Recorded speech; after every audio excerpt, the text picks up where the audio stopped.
Ukraine's president is warning that that the conflict with Russia will not end anytime soon, telling Ukrainians to prepare for a long war.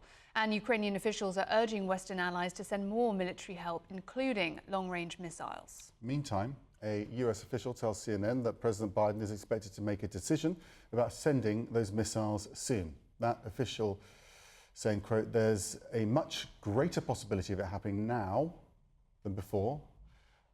Katie's with us. We've been expecting this for a while. Absolutely, Max. So this is something we've seen really a pattern of from the US. They are now considering these long-range army tactical missile systems, they're called.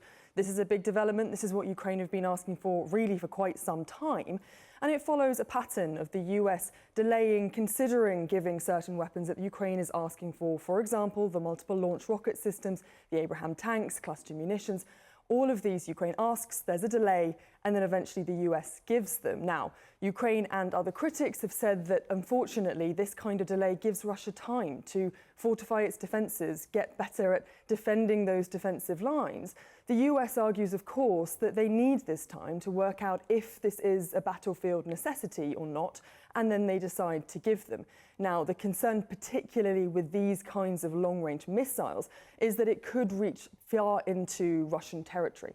But what they're arguing now, according to the officials that CNN has spoken with familiar with these discussions, is that they've not seen any behaviour from Ukraine that indicates they are using foreign-made weaponry inside Russia, which again speaks to what we've been seeing with these drone attacks. Presumably they are Ukrainian-made, homemade, that the attacks they're seeing inside Russia are not from the US weaponry or from allies, UK, France, anything like that. And so as a result, the US is now considering giving them. But also interesting the timing of this, right? We're looking this morning at the conversations between Russia and North Korea. Presumably there is some concern here that the US needs to be stepping up its act, backing Ukraine in more ways than just political moral support, but also delivering on this weaponry Ukraine has really been asking for. What do you understand?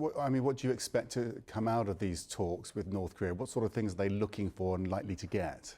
Well, clearly there are some very practical needs here, right? You know, Russia is looking at some ammunition that it needs to get for the war in Ukraine. And there are concerns really and questions about whether or not these are practical things to deliver. If they do get weaponry and ammunition from North Korea, it's going to have to travel a very long way to get to the Ukrainian front line. But these are the kind of things that Putin is really asking for. And as we're seeing with this messaging from the US, there may just be a political stance here that they want to show that they have allies, they have ways of getting more support, prolonging this conflict and replenishing their front lines. And that is something that Ukraine and its allies need to be concerned about. Okay.